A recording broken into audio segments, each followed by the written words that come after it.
Reciba mi cordial saludo y bienvenida a El Amor que Vale. En esta oportunidad vamos a abrir la palabra de Dios en el libro de Hebreos capítulo 12, versículos 14 y 15. Seguid la paz con todos y la santidad, sin la cual nadie verá al Señor. Mirad bien, no sea que alguno deje de alcanzar la gracia de Dios, que brotando alguna raíz de amargura os estorbe y por ella muchos sean contaminados. Hay un terrible problema que puede apagar la llama del gozo de la vida y sumir su alma en total oscuridad. Hay un problema que puede detener el reavivamiento en su iglesia o en su ciudad. Hay un problema que puede causar la ruptura, el divorcio y los argumentos en el hogar. Hay un problema que puede impedir que usted entienda la Biblia. Hay un problema que puede obstaculizar el que usted sea un vibrante, vital y victorioso ganador de almas. Ese problema se llama amargura, el problema de la amargura, la enfermedad de la amargura.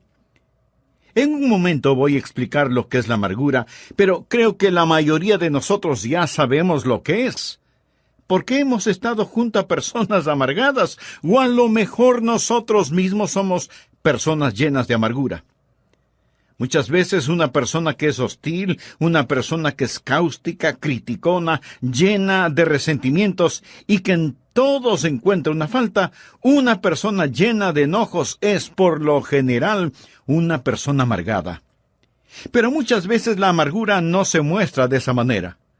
Algunas veces la amargura se manifiesta en el tipo de personas que por todo lloran, tristes, llenas de autocompasión, melancólicas.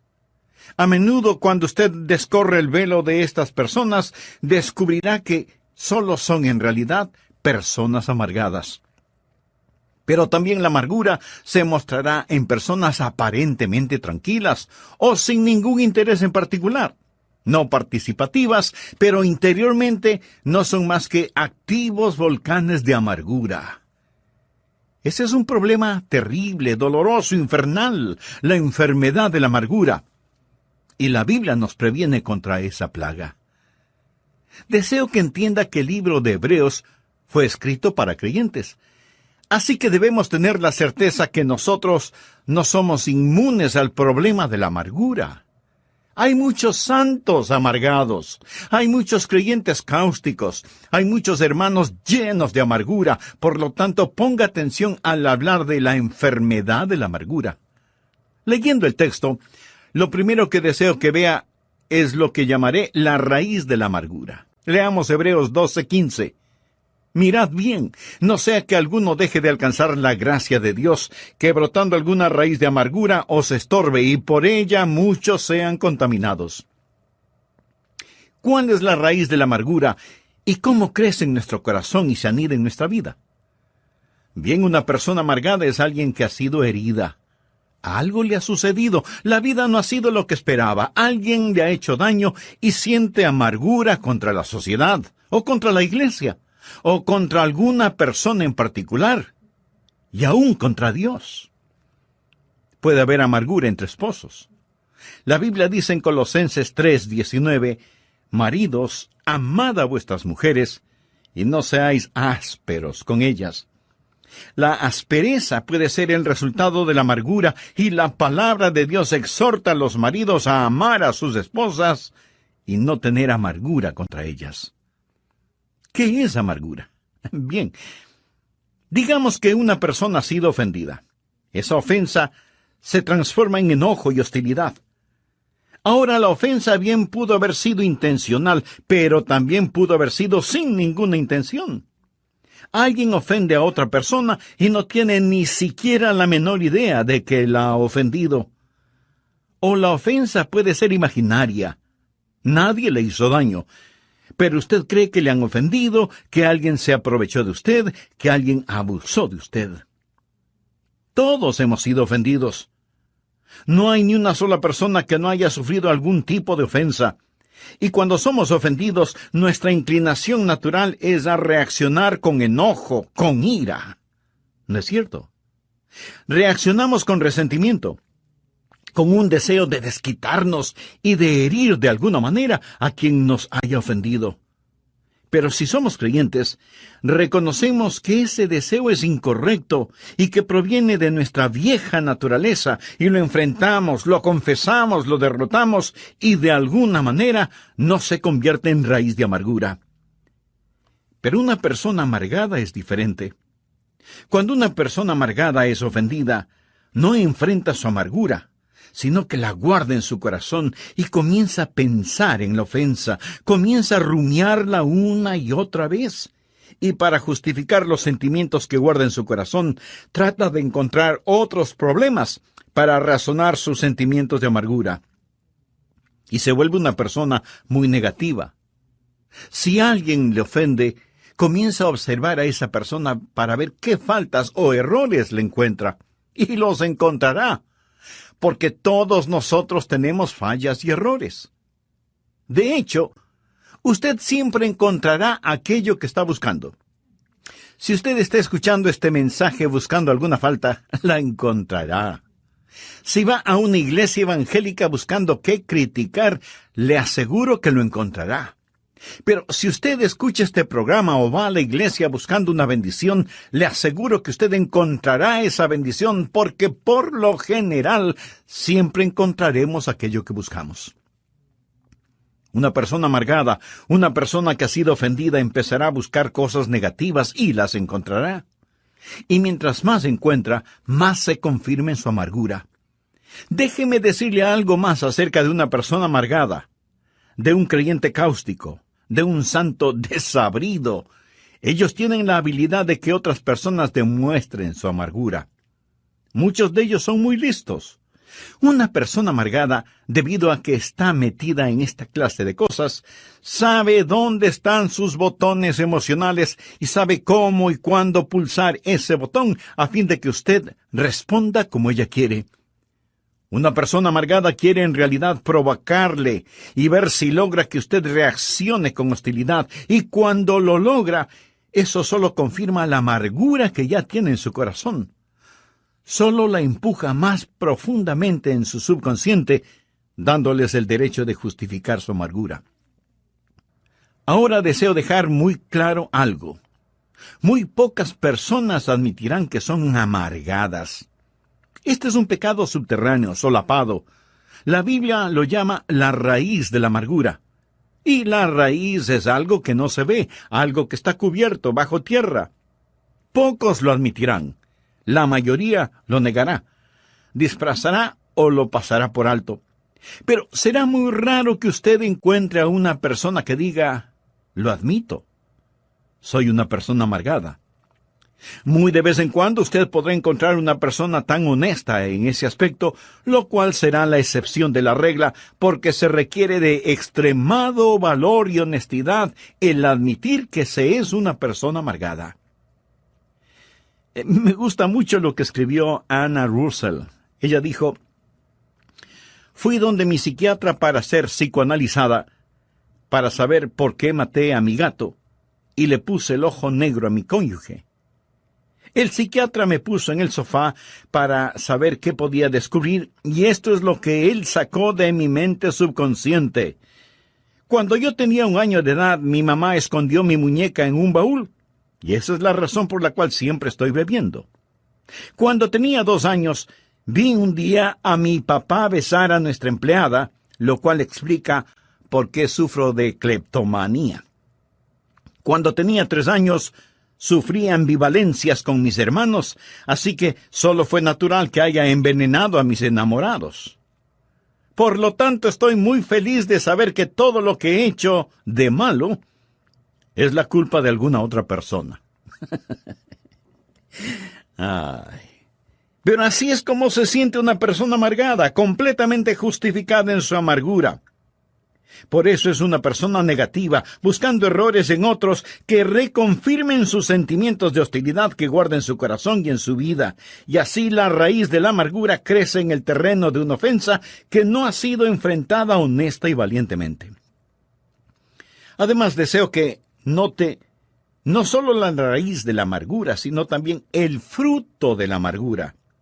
Miremos nuevamente Hebreos 12:15. La Biblia dice que debemos mirar diligentemente, no sea que alguno deje de alcanzar la gracia de Dios. Ahora ponga atención a la siguiente frase: que brotando alguna raíz de amargura. Amigo, cada raíz dará su fruto, bueno o malo, pero dará su fruto. Y la última parte del versículo dice que brotando alguna raíz de amargura os estorbe, y por ella muchos sean contaminados. Ahora usted descubrirá sobre todo que cuando está amargado, usted se hace daño. A usted le va a doler. El problema será para usted. Pero no solo le dará problemas, su amargura será contagiosa y muchos serán contaminados, así que como resultado de la amargura, primero tendremos problemas físicos, después problemas personales y luego experimentaremos problemas sociales. Veamos estos problemas físicos. La Biblia dice que esta raíz de amargura le dará problemas. El doctor Macmillan, doctor en medicina, escribió el libro Ninguna de estas enfermedades. En ese libro, él presenta una lista de 50 enfermedades causadas emocionalmente. Hay gente que simplemente está enferma, pero hay gente que está enferma físicamente debido a alguna presión mental, psicológica o espiritual. En ese libro también cuenta la historia de un psicólogo, el doctor John Hunter, quien conocía lo suficiente sobre sí mismo. El doctor Hunter dijo lo siguiente: estoy en las manos de cualquier sinvergüenza que logre enojarme. El hombre que me haga tener iras me matará. Él sabía acerca de la condición de su corazón. Y él dijo que la persona que le hiciera enojar lo mataría. Más tarde, en una reunión de médicos, un hombre dijo algo injusto en contra del doctor Hunter, y esto provocó el enojo del doctor Hunter. Él se puso de pie y con palabras vengativas castigó al hombre que había hablado en su contra, y cayó muerto. Él había profetizado su propia muerte. Él sabía que los vasos sanguíneos, al contraerse por la presión causada por la ira, podrían matarlo. Se podría decir que se suicidó al permitirse sentir iras. Ahora pudiera ser que usted no sea afectado en esa forma particular. Y tampoco estoy diciendo que cada persona enferma sea una persona amargada, pero sí digo que cada persona amargada, si es que no enfrenta honestamente su amargura, terminará más enferma de lo que debiera. Ponga atención. Hay las consecuencias físicas, los problemas físicos. La Biblia dice que lo molestarán. Pero no solo los problemas físicos, sino también los problemas psicoemocionales. El doctor Macmillan dice que cuando usted permite que alguien lo enoje, cuando siente amargura contra alguien, usted se vuelve esclavo de esa persona, se vuelve esclavo de la persona que consigue enojarlo. El doctor Macmillan dice textualmente lo siguiente, y lo leo: el momento que empiezo a odiar a un hombre, me vuelvo su esclavo. Ya no puedo gozar de mi trabajo porque él controla mis pensamientos. Mi resentimiento produce muchas más hormonas del estrés en mi cuerpo y me siento fatigado con solo unas pocas horas de trabajo. El trabajo que antes me complacía ahora es aburrido y cansado. Aún las vacaciones han dejado de complacerme. Pudiera ser que maneje un carro de lujo por la orilla de un lago adornado por la belleza de los árboles otoñales. En lo que a mi experiencia de placer se refiere, bien podría estar manejando una carreta en medio de la lluvia y el lodo. El hombre que odio me persigue donde quiera que voy. No puedo escapar de su garra tiránica en mi mente. Cuando me sirven un jugoso filete con papas fritas, espárragos, ensalada fresca y un pedazo de pastel de frutillas con helado, bien podría ser un pedazo de pan guardado y agua. Mis dientes mastican el alimento, lo trago, pero el hombre que odio no me permite disfrutarlo. El rey Salomón debió tener una experiencia similar cuando escribió: mejor es la comida de legumbres donde hay amor que de buey engordado donde hay odio. El hombre que odio puede estar a miles de kilómetros de mi dormitorio, pero con más crueldad que un capataz de esclavos, latiga mis pensamientos con tal frenesí que los resortes de mi colchón se vuelven una tortura. El más bajo de los hombres puede dormir, menos yo. Realmente debo reconocer el hecho de que soy un esclavo de cualquier hombre sobre el que derramo el vaso de mi ira. Amigo, en el grado en que usted mantenga resentimiento contra alguien, en ese mismo grado usted se esclaviza de esa persona. Así que hay problemas físicos, anótelo. Hay problemas emocionales, anótelo. Hay problemas espirituales, anótelo también. Hebreos 12:14 dice, seguid la paz con todos y la santidad sin la cual nadie verá al Señor. Usted no puede tener santidad y pecaminosidad en su corazón al mismo tiempo. No puede hacerlo. La Biblia menciona que debemos estar en paz con todos los hombres y buscar la santidad. Todo esto en una sola frase. Amigo, ponga atención. Habrá la presencia de problemas personales, pero también habrá la contaminación social. La parte final de Hebreos 12:15 dice, y por ella, o sea, la amargura, muchos serán contaminados. La amargura empieza una reacción en cadena. Vamos por un momento a Efesios capítulo 4. Este es un pasaje muy importante de las Escrituras. Leamos lo que dice el versículo 26. Airaos, pero no pequéis. Y quiero decir que el enojarse no siempre es pecado. Jesús fue motivado a enojo por los mercaderes en el templo. Jesús fue movido a enojo algunas veces por la falta de caridad de los fariseos. Pero su enojo fue un enojo justo, su ira fue correctamente dirigida y canalizada y usada apropiadamente. El enojo de Jesús no fue el producto de la amargura, porque él nunca se enojó por lo que le hicieron personalmente. Airaos, pero no pequéis. Alguien preguntará, entonces, pastor, ¿cuándo es pecado el enojo? Escuche la segunda parte de Efesios 4:26. No se ponga el sol sobre vuestro enojo. Eso es, cuando su enojo se transforme en amargura. Pero, ¿qué significa no se ponga el sol sobre vuestro enojo? Sobre su enojo. Cuando usted empieza a vivir con enojo, cuando nutre ese enojo, alimenta ese enojo, se complace con ese enojo y se va a la cama enojado y se despierta enojado. O sea, en verdad, el sol se pone sobre su enojo. ¿Y entonces qué hace? Usted da lugar al diablo. Versículo 27 dice, ni deis lugar al diablo. Cuando usted se enoja y peca y se rehúsa a enfrentar ese pecado, ese enojo se transforma en amargura, y esa amargura en su vida se vuelve el campamento y fortaleza del diablo, fortaleza que controla su mente. Eso es lo que es, el lugar del diablo. El fétido nido en el cual Satanás vive y desde donde guerreará y creará problemas para su vida. Note que esto no solo comienza a darle problemas, sino también cómo se extiende. Vamos a leer el versículo 31, pero preste mucha atención, porque este es un muy importante pasaje de la Escritura.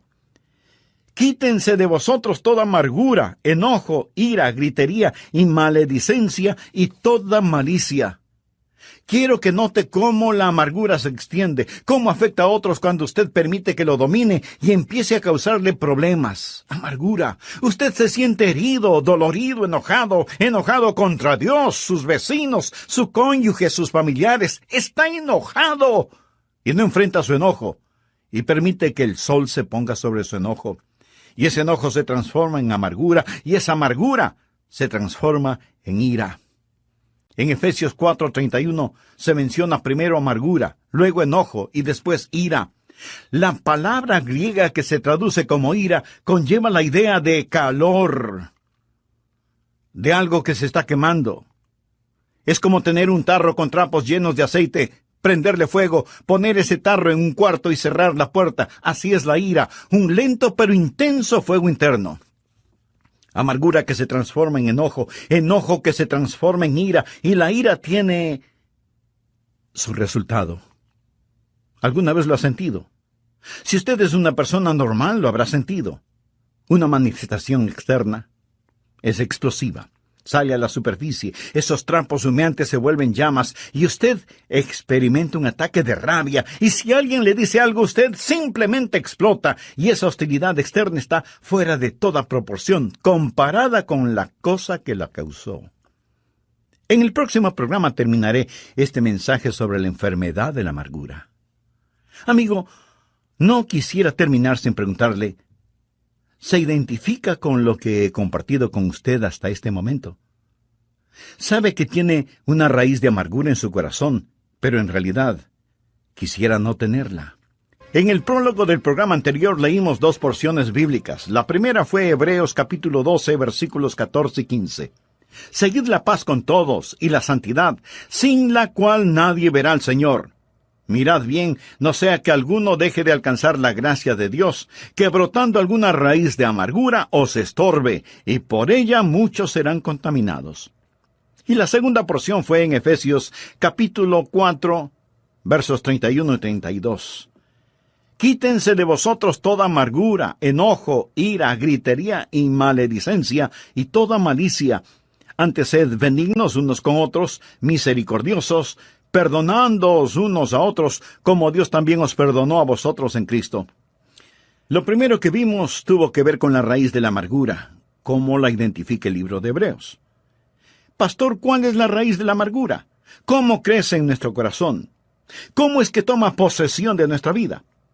Preguntas muy válidas y pertinentes todas estas. Bien, una persona amargada es una persona que ha sido herida física, verbal o emocionalmente. Algo le ha sucedido. La vida no ha sido como esperaba.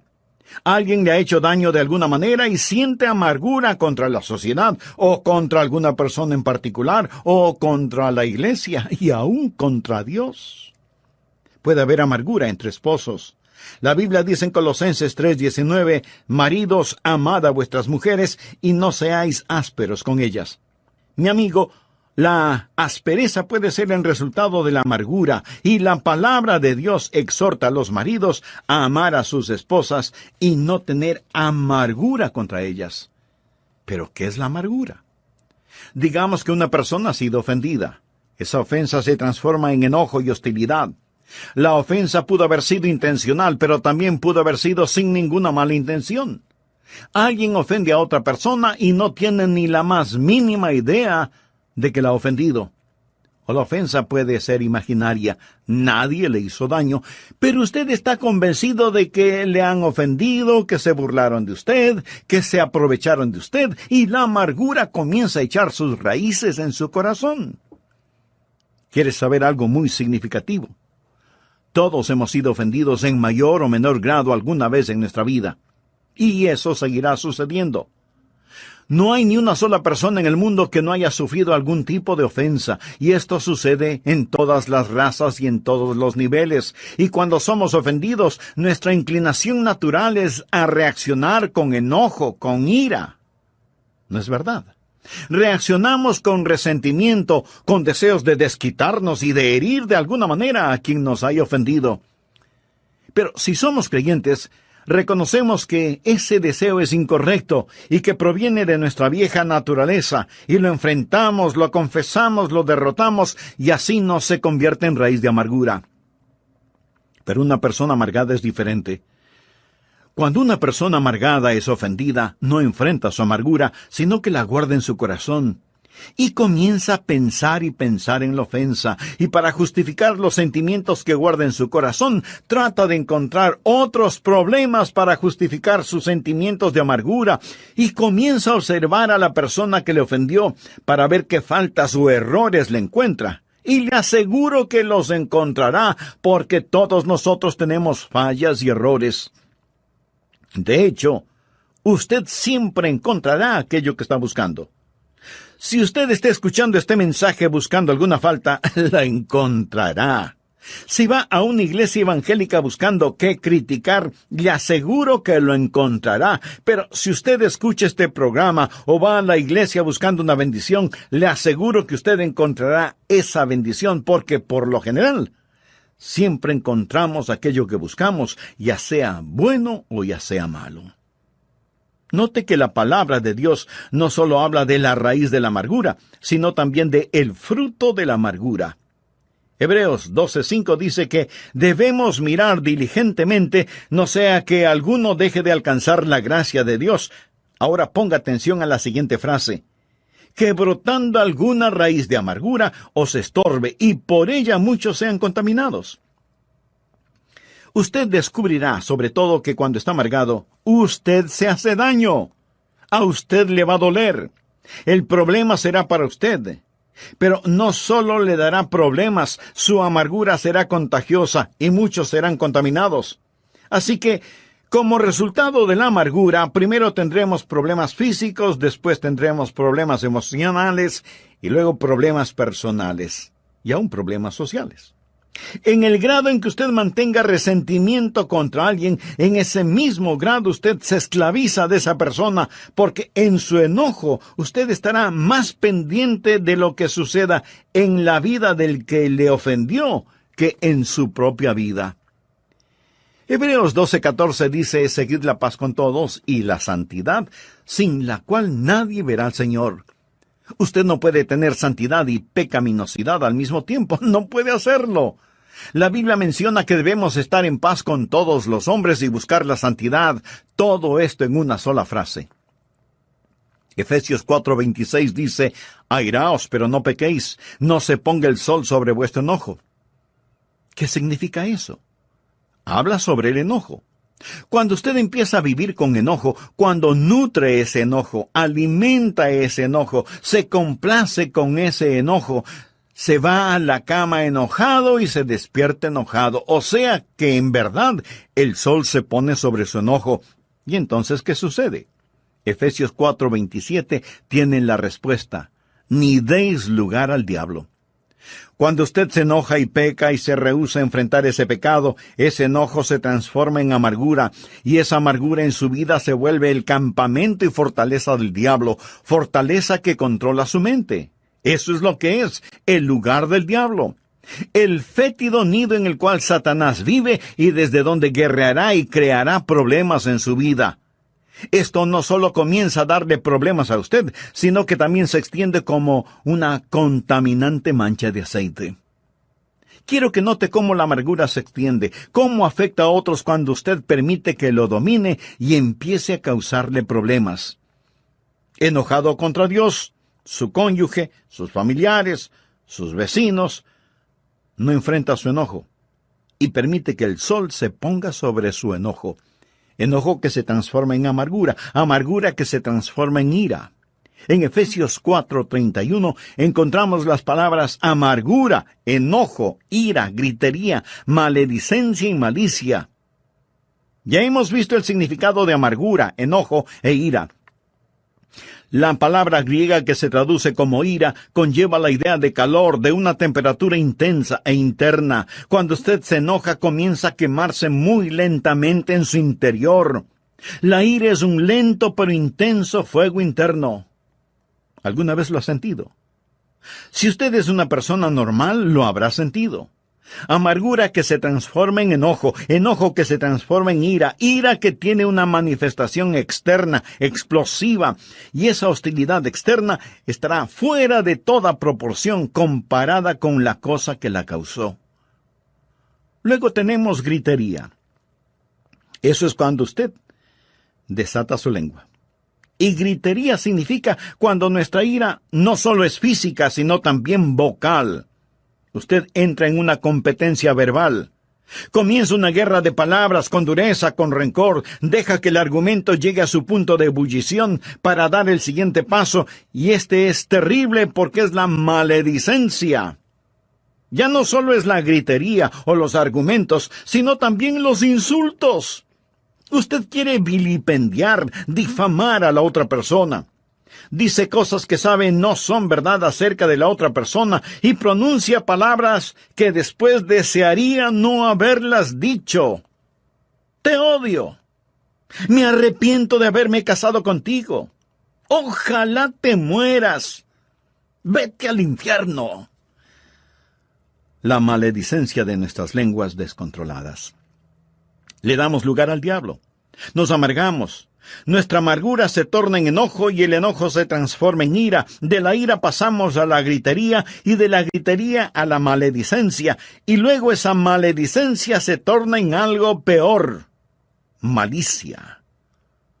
Lo cual significa, yo quiero hacerte daño.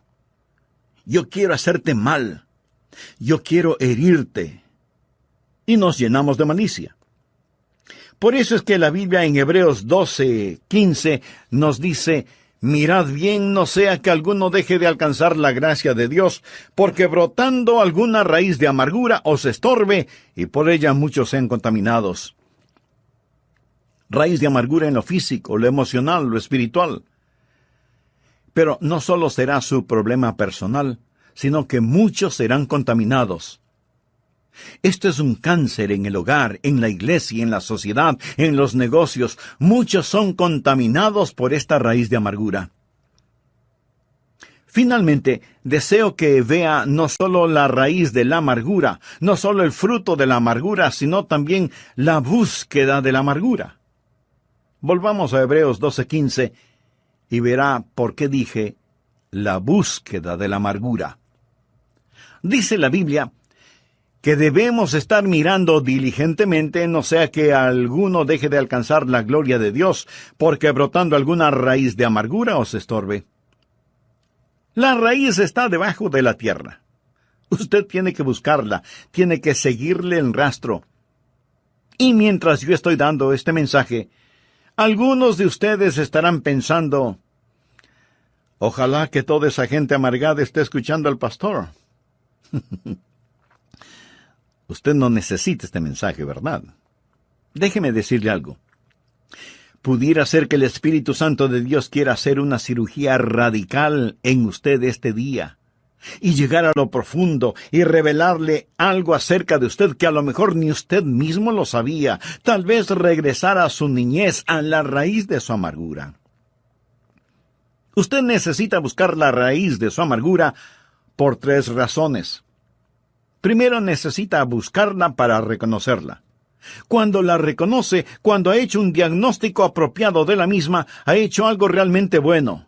Verá, mucha gente nunca la reconocen, nunca la admiten. Son personas amargadas, pero nunca dirán: yo soy una persona amargada. Y esconden su amargura detrás de una máscara. Un pastor y uno de los diáconos fueron a jugar golf un día, y el diácono le dijo: pastor, usted es la persona más ecuánime que he conocido. Siempre está sonriendo. Cuando yo lanzo mi bola al agua o la envío a la arena, o cuando hago un lanzamiento desafortunado, no puedo evitar el demostrar mi disgusto. Pero usted comete los mismos errores que yo y sin embargo continúa sonriendo. Y el pastor le contestó: sí, lo sé. Pero, ¿has notado que donde escupo la hierba se seca? Reconocer la amargura, reconocerla. Algunas veces la puede ocultar tras una máscara. Una de las peores cosas que puede pasar en el campo de la amargura es cuando usted, siendo miembro activo de una iglesia sólida, cristiana, evangélica, guarda amargura en su corazón. Porque sabe lo que sucede. Cuando usted externamente vive una buena vida, pero interiormente está lleno de amargura, esa vida externa es solo una forma de podar las ramas, mientras fortalece la raíz. Y mientras más poda las ramas, más fortalece la raíz. Y mientras más hace estas cosas aparentemente buenas exteriormente, pero no enfrenta radicalmente la raíz del problema, pronto se verá en peores problemas y muchos más serán contaminados. Así que necesita buscar la raíz y reconocerla. Luego tiene que removerla, tiene que sacarla. Y solo hay una cosa que sacará esa raíz de amargura: el perdón que usted otorga a la persona que le ha hecho daño. Al respecto, quiero que usted vea lo que la palabra de Dios dice en Efesios 4, versículos 31 y 32. Quítense de vosotros toda amargura, enojo, ira, gritería y maledicencia y toda malicia. Antes sed benignos unos con otros, misericordiosos, perdonándoos unos a otros, como Dios también os perdonó a vosotros en Cristo. La única forma en que usted puede remover su amargura es perdonando completa, libre y voluntariamente a la persona que le ha hecho daño. Algunos dirán: Pero, pastor, eso no es justo. Ellos merecen mi ira. No, de ninguna manera. En primer lugar, usted no sabe lo suficiente como para castigarlos. Mía es la venganza, yo pagaré, dice el Señor. Pero le diré algo más, mi amigo. Su amargura le hará más mal a usted que a los demás. Y el modelo para saber perdonar es Dios mismo, porque Dios le perdonó a usted. Sed benignos unos con otros, misericordiosos, perdonándoos unos a otros, como Dios también os perdonó a vosotros en Cristo. La gracia de Dios nos capacita para hacerlo. Esa es la razón por qué el escritor de Hebreos dice, mirad bien, no sea que alguno deje de alcanzar la gracia de Dios. Piense en la gracia de Dios. Piense en lo que Jesucristo ha hecho por usted. Y en base a esa gracia, sea benigno, misericordioso, perdonándose unos a otros como también Dios le perdonó a usted en Cristo. Y cuando usted haga eso, el Espíritu Santo de Dios arrancará esa amargura de su corazón. Usted dice, pero eso será muy duro hacerlo. Mi amigo, el Calvario fue durísimo. Y la persona que enfrenta su propia amargura va a tener una muestra del Calvario, pero vale la pena. La Biblia dice, refiriéndose a Jesús, el cual por el gozo puesto delante de él sufrió la cruz. Él sufrió por el gozo de perdonarnos, y nosotros podemos sufrir por el gozo de perdonar a otros. Mark Twain dijo que el perdón es la fragancia que queda en el pie del que pisa una violeta. Hermosa definición. Usted pregunta, ¿cuando perdono significa la desaparición de esas memorias? No. Ellas permanecerán, pero será algo totalmente diferente. Alguien lo dijo de la siguiente manera: la avispa del recuerdo puede volver a volar, pero el aguijón de su amargura ha sido quitado. Usted lo recordará psicológicamente, pero el aguijón ya no existe porque usted lo ha puesto bajo la sangre del Calvario. Por eso usted es benigno, misericordioso, perdonador, porque Dios en Cristo le perdonó a usted. Buscar y reconocer y remover. Pero ahí no termina el asunto, porque la secuencia es buscar, reconocer, remover y reemplazar. Ahora adquiere tremendo significado Hebreos 12:14. Seguid la paz con todos y la santidad. No es suficiente el eliminar la amargura. Debemos querer estar en paz con nuestros hermanos y hermanas. Debemos anhelar estar reconciliados. Debemos ansiar el amor de Dios en nuestros corazones. Edwin Markham fue un gran poeta. Vivió una vida plena hasta cuando pensó que ya era tiempo de jubilarse. Tenía una considerable suma de dinero para ese propósito, pero cuando cumplió sus 60 años y listo para jubilarse, descubrió que su amigo banquero le había defraudado, le robó su dinero, y lo que él pensó que tenía en el banco ya no lo tenía. Ahí estaba un hombre listo para su retiro, pero sin un solo centavo, y se llenó de amargura. ¿Cómo su amigo pudo haberle hecho tal cosa? Y cada día se amargó más, y se volvió criticón, malhumorado y pendenciero, lleno de desprecio y venganza, y pensó en regresar a trabajar, pero ya no pudo hacerlo. Se sentaba junto a su escritorio para escribir sus poemas, pero la inspiración no venía y su corazón estaba cerrado. La llama del gozo se había extinguido de su vida, y en lo único que podía pensar era en el amigo que le había defraudado, en el hombre que le había hecho daño. ¡Cuán terrible era todo! Y Edwin Markham se volvió más y más amargado. Él escribió lo siguiente: me sentaba junto a mi escritorio, haciendo garabatos en un papel y pensando en ese hombre que me había hecho daño. Un día el Espíritu Santo de Dios me dijo: Markham, si no enfrentas tu amargura, ella te arruinará. No te puedes dar el lujo de pagar el precio que estás pagando, debes perdonar. Y Markham contestó: oh mi Dios, lo haré. Voluntariamente perdono. Y la raíz de su amargura fue arrancada. El gozo comenzó a fluir nuevamente y entonces él pudo escribir las siguientes palabras: Dios me circundó para sacarme, hereje y rebelde como fui, pero tuve la voluntad para ganar, y tracé un círculo alrededor mío, incluyéndole a Él, a Dios. Pudiera haber alguien que le ha dejado a usted afuera, pero quiero que tome el amor de Dios y se lo presente a esa persona. Tráigala al amor de Dios, porque Dios en Cristo hizo lo mismo por usted. Amigo, escúcheme. Cuídese de que ninguna raíz de amargura estorbe su vida, ni contamine la vida de los demás. ¿Sabía que no todos los que hablan acerca del cielo se irán al cielo? Usted necesita preparar su hogar, necesita que su cónyuge e hijos estén listos para ir al cielo. Y el Salmo 127 es un salmo que habla del hogar. Si Jehová no edificare la casa, en vano trabajan los que la edifican. Si Jehová no guardare la ciudad, en vano vela la guardia. Por demás es que os levantéis de madrugada y vayáis tarde a reposar, y que comáis pan de dolores, pues que a su amado dará Dios el sueño. Y aquí herencia de Jehová son los hijos, cosa de estima el fruto del vientre, así son los hijos habidos en la juventud. Bienaventurado el hombre que llenó su aljaba de ellos, no será avergonzado cuando hablare con los enemigos en la puerta. Dios le dio al hombre un instinto para proteger a su mujer y a sus hijos. Cuando Dios puso a Adán en el huerto del Edén, le dio dos responsabilidades específicas. La una fue cuidar del huerto. La otra fue mantenerlo. O sea, Adán debía ser el proveedor y el protector. Cuando Joyce y yo nos casamos, éramos muy jóvenes, pero siempre supe que Dios me había dado el privilegio de que protegiera y proveyera para ella.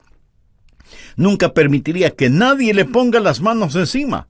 Nunca permitiría que a nuestros hijos nadie los maltratara físicamente. Dios nos ha dado a los hombres ese instinto protector. El hombre debe ser el protector y el proveedor. En uno de sus programas radiales, el Dr. James Dobson dijo: «Les ruego que defiendan a sus hijos. Si usted no los defiende, ¿quién lo hará? ¿Está usted listo a pelear por los hijos de otros?» Hay temibles criminales que están en libertad. Hay peligros por todas partes. En Juan 10:10 leemos: «El ladrón no viene sino para hurtar y matar y destruir». Y Jesús dijo: «Yo he venido para que tengan vida y para que la tengan en abundancia». Hay un ladrón, un asesino que anda suelto por las calles de su ciudad y de la mía. Está en nuestros vecindarios. Pudiera ser que esté en la sala de su casa, y sus instintos protectores le dirán: «Tienes que hacer algo al respecto». ¿Qué es lo que Satanás quiere robar? Él quiere robar su comunión con Dios. Verá, Dios es luz y en Él no hay tinieblas. Leemos en 1 de Juan capítulo 3, versos 3 y 4, «Lo que hemos visto y oído, esto os anunciamos, para que también vosotros tengáis comunión con nosotros, y nuestra comunión verdaderamente es con el Padre y con su Hijo Jesucristo. Estas cosas os escribimos para que vuestro gozo sea cumplido». Ahora escúcheme. Si usted está metido en la pornografía, le puedo asegurar sin ninguna sombra de duda que usted no tendrá genuino gozo. Vea lo que Pablo dice en 2 de Corintios 6:14. ¿Qué comunión hay entre la luz y las tinieblas? Si usted no tiene comunión con Dios, tampoco podrá tener comunión con sus hermanos y hermanas en Cristo. Y si usted carece de esta comunión vital con Dios y la familia espiritual, usted no tendrá gozo.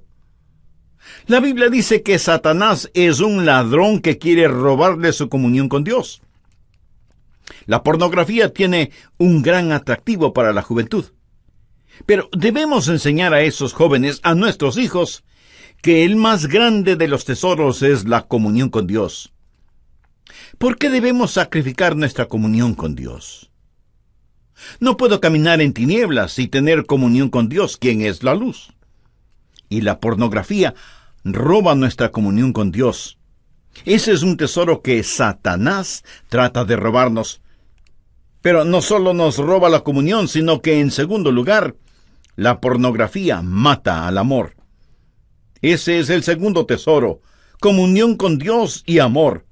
La pornografía es la antítesis del amor. Lujuria y amor son totalmente opuestos. La Biblia dice que el amor es la más grande de las virtudes. Pablo en 1 Corintios 13:3 dice: «Y si repartiese todos mis bienes para dar de comer a los pobres, y si entregase mi cuerpo para ser quemado, y no tengo amor, de nada me sirve». El amor es la más grande virtud. El amar es el más grande mandamiento. Jesús, respondiendo a un intérprete de la ley que le preguntó: «Maestro, ¿cuál es el gran mandamiento de la ley?», le respondió: «Amarás al Señor tu Dios con todo tu corazón y con toda tu alma y con toda tu mente. Este es el primero y grande mandamiento». La pornografía es lo opuesto al amor, porque trata a las personas como objetos, como cosas para ser usadas. Es degradante, es brutal, es inhumana. Y el diablo no solo que roba la comunión, sino que quiere matar el amor. Quiere la muerte de la inocencia de sus hijos, la muerte de la pureza, la muerte de la felicidad, la muerte espiritual, la muerte física, la muerte eterna. Satanás es un asesino y una de sus principales armas es la pornografía. En tercer lugar, él quiere destruir su familia, porque la pornografía destruye hogares. ¿Y por qué quiere Satanás destruir los hogares? Porque la familia es la unidad básica de la sociedad. Destruye a las familias y estará destruyendo iglesias, naciones y la civilización misma. Y Satanás quiere engañar al hombre, contaminar su mente, destruir el hogar y dominar el mundo. Él es un destructor que anda suelto por el mundo, y usted, mi amigo, está llamado a proteger su corazón para que pueda proteger su hogar. En la actualidad, ¿dónde están los padres que darán la cara? ¿Dónde están las madres que permanecerán firmes? ¿Sabe por qué la pornografía es tan peligrosa? Primero, porque está fácilmente disponible. Segundo, porque es barata en comparación con otros vicios. Y tercero, porque es anónima. Ahora usted encuentra pornografía por todo lado. Material impreso en las librerías, en los kioscos, pornografía en los periódicos sensacionalistas y en la televisión. Ninguna basura es tan barata como la pornografía, que se esconde en el anonimato de un cuarto o en un hotel, o en la silenciosa complicidad de la Internet. Y esto utiliza el diablo para robar, matar y destruir. ¿Por qué le hablo de esto? Porque aunque seamos creyentes cristianos, no somos inmunes. Una coalición contra la pornografía hizo una encuesta y descubrió que entre el 40 y 60% de los hombres cristianos está involucrado en alguna forma de pornografía. Y usted podrá pensar que esos son los viejos verdes. Pero ¿qué de la juventud? La misma encuesta hecha en colegios religiosos revela que el 68% de los estudiantes hombres han abierto páginas pornográficas en la Internet. ¿Contra qué nos enfrentamos? Le diré contra lo que nos enfrentamos cuando es necesario proteger nuestro hogar. Primero, nos enfrentamos contra la televisión. En términos generales, la televisión se ha convertido en el canal del diablo en nuestros hogares. No estoy exagerando de ninguna manera cuando digo que los programas televisivos se han vuelto más y más viles, obscenos, inmorales. ¿Sabía que en Norteamérica el 98% de las casas tiene por lo menos un televisor, mientras que solo el 96% de las casas tienen servicios higiénicos? Piénselo. Las últimas encuestas revelan que el material explícitamente sexual crece a un promedio del 12% anualmente. Pero las comedias televisivas de mayor éxito que hablan y muestran situaciones sexuales inequívocas crecen a un promedio del 28% anual. ¿Por qué sucede así? ¿Por qué la gente se ríe de aquello que es obsceno? Porque el diablo es tremendamente astuto. Es estúpidamente brillante y hermosamente feo. El diablo sabe que si logra que usted se ría de algo, nunca verá la misma situación en forma seria. Por eso quiere que la gente se ría de la inmoralidad, de la homosexualidad, de la perversión, del adulterio, de la sodomía, del lesbianismo. Desde este contexto, la televisión es un peligro que todos nosotros enfrentamos cuando hablamos de proteger nuestro hogar. Y surge la lógica pregunta: ¿quién produce estos materiales? Al hacer una encuesta entre quienes producen estos programas para la televisión, el 93% muy de vez en cuando o nunca va a una iglesia. El 97% cree que está bien que una mujer embarazada busque el aborto. Solo un 5% cree que el homosexualismo es un pecado. Y apenas un 16% piensa que el adulterio es malo. Esta es la gente que produce esos programas televisivos y que los defienden diciendo que son programas de entretenimiento para toda la familia y que no son programas formativos ni educativos. Mi amigo, todo en la televisión es educativo. Cada cosa que los niños ven en la televisión les educa de alguna manera.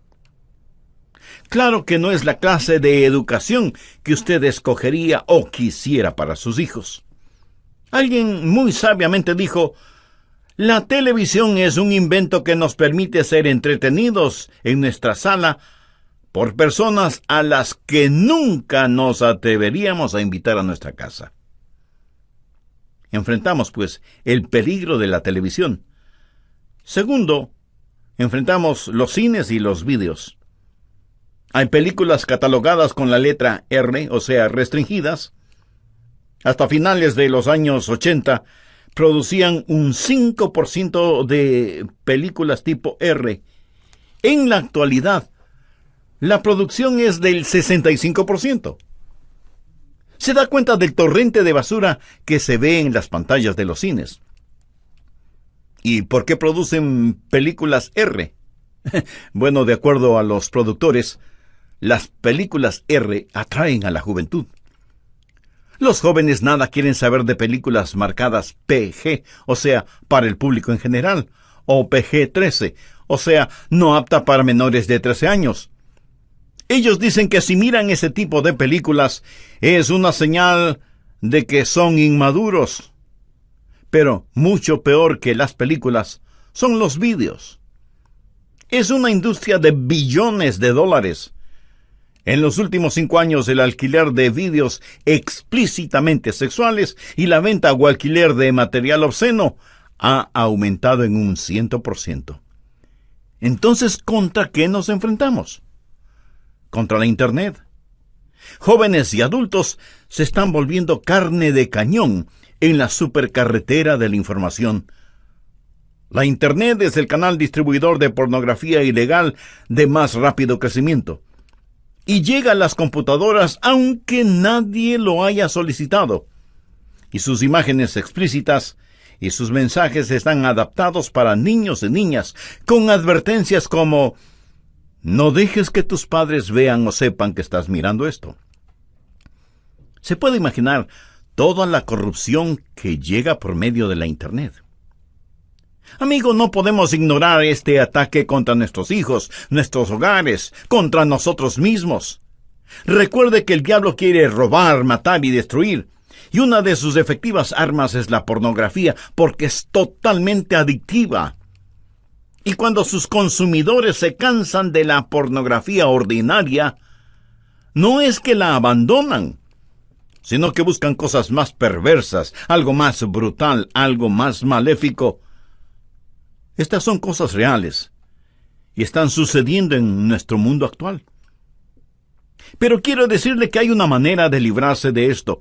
Quiero compartir con usted algunas cosas sobre las que he pensado y orado mucho.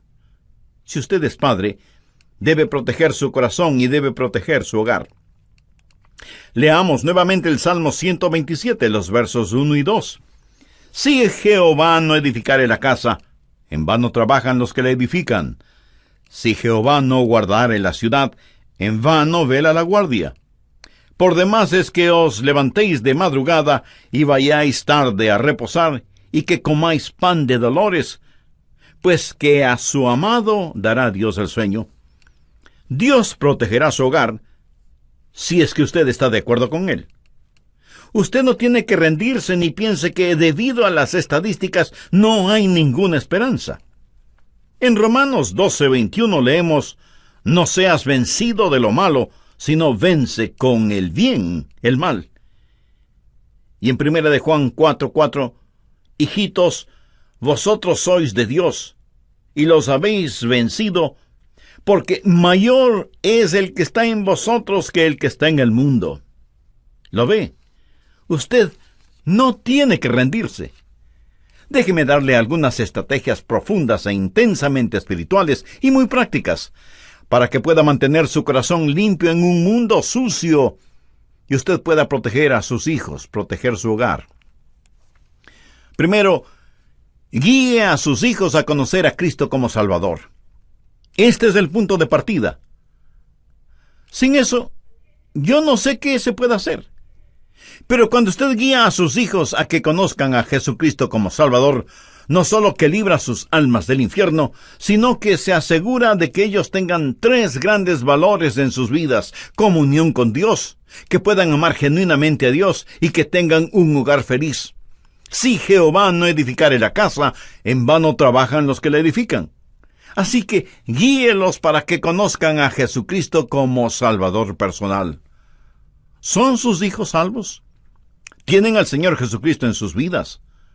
¿Ora usted por sus hijos, sean niños o jóvenes? ¿Llora usted con sus hijos? Tráigalos a Cristo. Si Jehová no edificare la casa, nosotros podríamos construir la casa, pero solo Dios puede edificar un hogar. Segundo, ayude a sus hijos a discernir los verdaderos valores. Permítame mencionar nuevamente a Moisés. Él tuvo discernimiento, y porque lo tuvo, pudo ver la diferencia entre el bien y el mal, y por eso escogió el bien y rechazó el mal.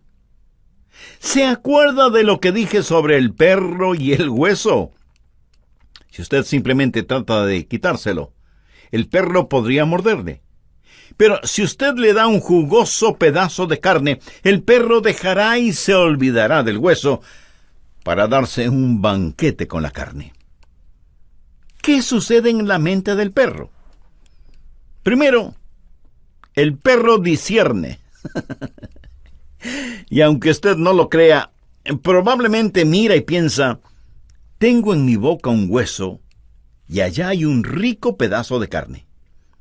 Eso, mi amigo, es discernimiento. El perro por instinto sabe que la carne es mejor que el hueso y tiene que hacer una decisión: la carne o el hueso. ¿Qué cree usted que hará el perro? Correcto. El perro se decide por la carne y rechaza el hueso. Usted tiene que ayudar a sus hijos a que entiendan cuáles son los verdaderos valores en la vida: comunión con Dios, la capacidad de amar y el tener un hogar feliz. Y no deje que ellos, ni usted, sacrifiquen estas cosas. Ayúdeles a descubrir las mentiras de Satanás. Hágales ver que la pornografía está basada en la mentira, y aunque de alguna manera parezca agradable y seductora y placentera, no deja de ser una mentira satánica. Tercero, enseña a sus hijos principios de pureza. Y no solo principios de pureza, sino también de capacidad de controlar sus pensamientos. ¿Cómo controlar los pensamientos? En un programa anterior enseñé los 7 principios básicos que encontramos en el Salmo 119, versos del 9 al 16, para controlar sus pensamientos. Primero, el principio de purificación. Segundo, el principio de determinación. Tercero, el principio de fortificación. Cuarto, el principio de vitalidad. Quinto, el principio de verbalización. Sexto, el principio de evaluación. Y séptimo, el principio de meditación. enseña a sus hijos cómo pueden controlar sus pensamientos. Y voy a detenerme aquí para continuar con este estudio bíblico en el próximo programa. Antes de finalizar, permítame hacer énfasis en algo. Si usted como padre no tiene a Cristo como su Salvador y Señor, ¿cómo puede proteger a sus hijos a discernir los verdaderos valores? Y 3, enseña a sus hijos principios de pureza. Bien, continuemos con nuestro estudio. 4, cúbralos con sus oraciones. Ore por sus hijos diariamente, por cada uno de ellos individualmente. Lo más precioso acerca de la oración es que va a donde usted no puede ir. Y el diablo no puede hacer nada para impedir que la oración llegue a donde tiene que llegar. Y viaja no a la velocidad de la luz, sino a la velocidad del pensamiento. Comience a orar ahora mismo por sus hijos bebecitos, para que el Señor los haga crecer fuertes y puros. Sature a sus hijos con sus oraciones. Cúbralos con sus diarias oraciones. Usted está en una batalla espiritual, y su arma principal es la oración. 4, haga un pacto familiar. ¿Qué quiero decir con un pacto familiar? Bueno, una de las mentiras más diabólicas es el concepto de entretenimiento para adultos. Es entretenimiento con infantiles y es malévolo. ¿Sabe lo que el concepto de entretenimiento para adultos le dice a un niño? Le dice: tú no puedes mirar esto porque no tienes la edad suficiente. Está bien que tu papá o tu mamá lo miren, pero no tú. Pero un día, cuando tengas más edad, podrás gozar de este entretenimiento. Mi amigo, eso es puro cuento. ¿Cómo realiza un pacto familiar? Usted como padre les dice a sus hijos: hijos, vamos a hacer un pacto familiar. Supongamos que tiene una hijita que se llama Susana. Usted le dice: querida Susi, yo creo que la pornografía es mala. Quiero que seas capaz de tener comunión con Dios, que tengas la capacidad de amar y que llegues a tener una familia feliz. Quiero hacer un pacto contigo, hija. Te prometo en presencia de tu mamá, y le prometo a tu mamá también, que cuando estén ausentes nunca miraré ninguna cosa que no pueda mirar en su presencia. Y esto lo prometo delante de Dios. Susanita, quiero que hagas ese pacto conmigo delante de Dios, que cuando estemos ausentes nunca mirarás nada que no puedas mirar en nuestra presencia. Vamos a escribir y firmar ese pacto de rodillas delante de Dios. Y haga este pacto con cada uno de sus hijos, y tenga alguna cosita como prueba de ese pacto: un anillito, una pulsera, una escarapela, algo que les recuerde a ellos y a usted el pacto que hicieron. Hagan un pacto santo delante de Dios y con Dios. Luego, memorice las Escrituras.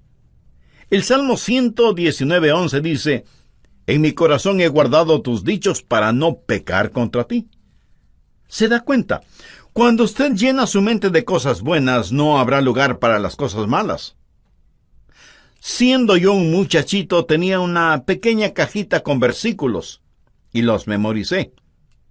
Y todavía están frescos en mi mente y mi corazón. Por eso, cuando predico, a veces esos versos simplemente salen a flote. Y nadie es demasiado viejo como para memorizar las Escrituras. ¿Con qué limpiará el joven su camino? Con guardar tu palabra. En mi corazón he guardado tus dichos para no pecar contra ti. Si usted memoriza las Escrituras y medita en ellas, usted estará pensando los pensamientos de Dios y estará pensando en Dios.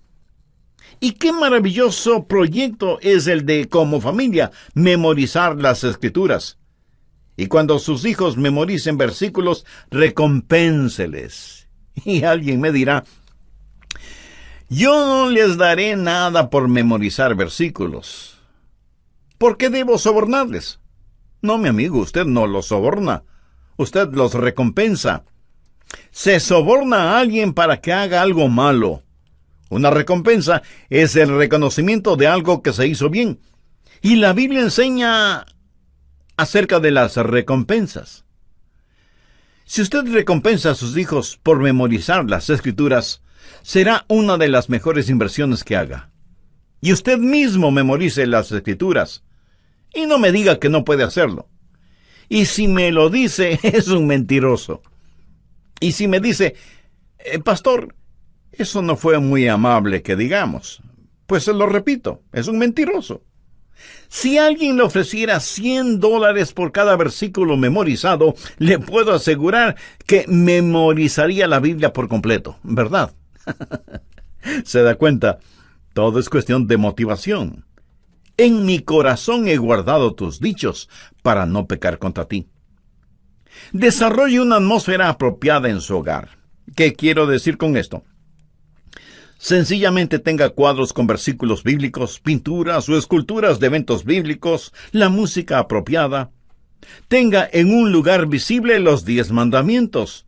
Dedique tiempo para tener entretenimiento sano e integral.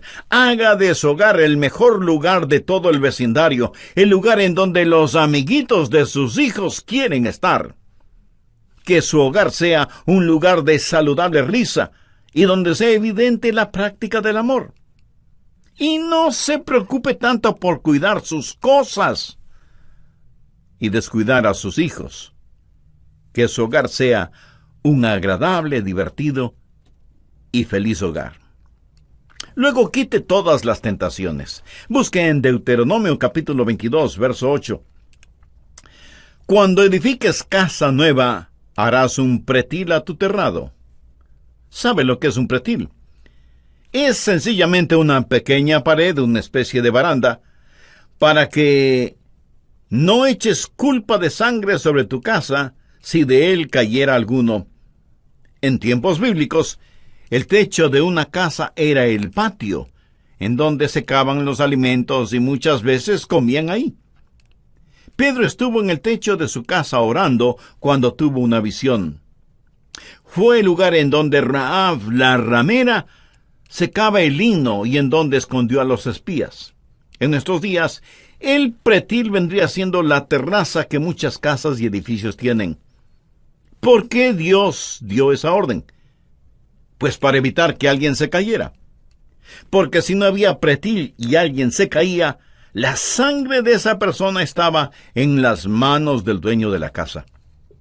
Ahora debo reconocer que no hay nada en absoluto que usted pueda hacer para evitar que sus hijos vean material pornográfico. ¿Por qué? Porque Dios les dio a ellos libre albedrío. Pero yo no quiero construir un hogar que sea peligroso para mis hijos. Si ellos quieren subirse al pretil y saltar, eso romperá mi corazón. Pero ellos saltaron de su propia voluntad. Lo que yo no debo tener es una casa en donde ellos accidentalmente se caigan, porque yo no he quitado todos los peligros o tentaciones de mi hogar. ¿Entiende lo que estoy diciendo? Usted necesita construir un pretil para seguridad de propios y extraños.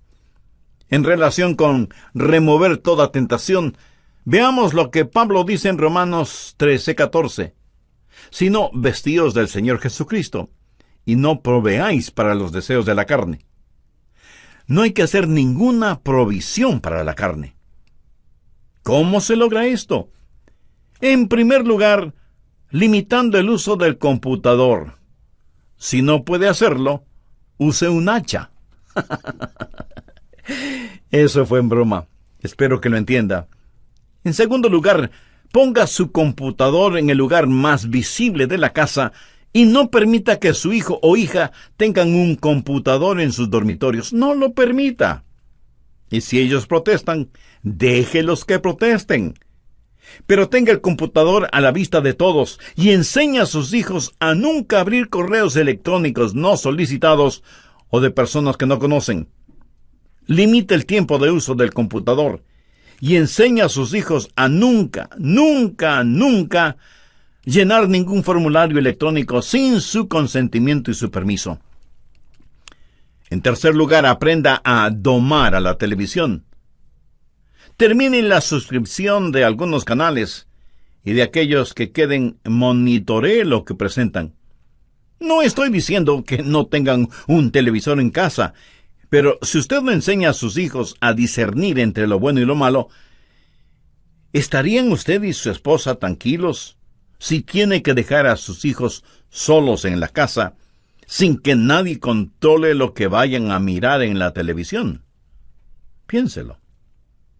En cuarto lugar, revise las clases de revistas y libros y vídeos que tiene. Si tiene material que puede contaminar la mente de sus hijos y la suya propia, por favor, rómpalos, quémelos, destrúyalos. No se contente con simplemente tirarlos a la basura, porque irán a parar a las manos y hogares de otras personas. Mire lo que dice Hechos 19:19.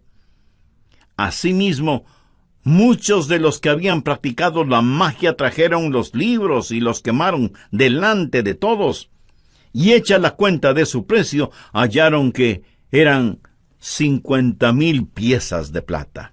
Mi amigo, eso se llama un avivamiento. No hablo de tratar de controlar lo que los demás piensen, porque yo no quiero que nadie controle lo que yo pienso, sino solamente Cristo. Tampoco creo en quemar libros, revistas, música y vídeos para tratar de controlar las vidas de otros. Pero sí creo en la necesidad de limpiar la casa. Deje que Jesús le ayude a limpiarla si es que usted quiere proteger su hogar. En quinto lugar, investigue quiénes son los amigos de sus hijos e hijas. Esta es una de las razones por lo que dije que debe hacer de su hogar un lugar en donde ellos quieran estar. ¿Por qué? Porque así usted verá y sabrá quiénes son sus amigos y puede observarlos de cerca. Recuerde que el 77% de aquellos que dicen se interesaron en la pornografía lo hicieron en la casa de un amigo, no en su propia casa. Aunque, claro está, hay las excepciones. Hablando con uno de los miembros de mi iglesia, me dijo que debemos tener cuidado cuando dejamos que nuestros hijos pasen la noche en la casa de algún amigo, aunque sea gente cristiana. Porque en algunas casas cristianas les permiten ver vídeos que usted no quisiera que sus hijos los viera. Y me contó de un muchacho que se quedó en una de esas casas y comenzaron a ver un vídeo. Nada de malo. Pero el muchacho les dijo que no podía mirar el vídeo sin antes llamar primero a sus padres para decirles la clase de vídeo que estaba viendo. Inteligente muchacho, me gusta eso. Usted necesita proteger a sus hijos. También necesita proteger a sus amigos. Permítame decirle que no todos, aunque sean creyentes, tienen los mismos estándares que usted y yo tenemos o que debemos tener. En sexto lugar, necesita discernir las películas muy cuidadosamente. Y aquí usted enfrentará una verdadera batalla. Porque cuando sus hijos vayan a la escuela o colegio, todos estarán hablando de cierta película y cuando a su hijo o hija les pregunten ¿y qué te pareció tal película? Y ellos responden que no la han visto, se sentirán como verdaderos extraños dentro del grupo. Yo tuve esa clase de batalla con mis hijos. Pero papá, los hijos de los otros pastores, o de los otros diáconos, o del director de la escuela dominical, han visto esa película. ¿Cuál fue mi respuesta? Bueno, queridos hijos, miren, cuando ellos críen hijos tan buenos como los míos, entonces lo pensaré. Esto, por supuesto, les frustraba. No sabían cómo responder o qué hacer cuando les decía eso. Sencillamente ámanlos, pero enséñenles que no son diferentes, pero sí distintos. Enséñenles cómo defender sus convicciones, aunque estén solos. Les permitiría que por entretenimiento estén en un dormitorio observando a alguien cometer adulterio. Por supuesto que no. Pero eso es exactamente lo que usted hace cuando les permite que vayan a ver esa clase de películas.